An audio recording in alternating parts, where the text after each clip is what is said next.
Picture this: a world stage where the power play of nations unfolds.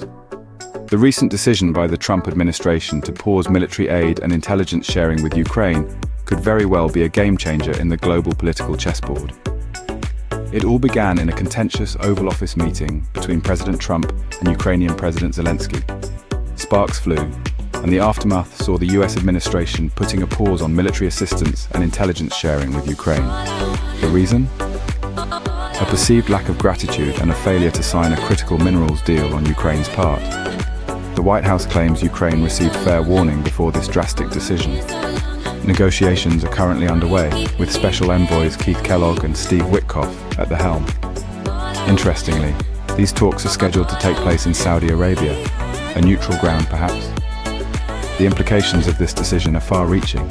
It raises concerns about Ukraine's ability to defend itself against Russian aggression. The pause in American support could potentially shift the dynamics of the ongoing stalemate between Ukraine and Russia. It's a high-stakes gamble where the chips are yet to fall. This decision has also strained the relations between President Zelenskyy and President Trump. It's a breakdown that could potentially lead Ukraine to seek support from Europe, especially if the US is perceived as an unfair mediator. However, not all hope is lost. Indications suggest a potential lifting of the pause if negotiations progress positively. But until then, the halt in intelligence support could impact Ukraine's ability to defend itself and may embolden Russia in its efforts to gain more territory. In summary, the recent events surrounding the US, Ukraine and Russia paint a complex picture of international relations.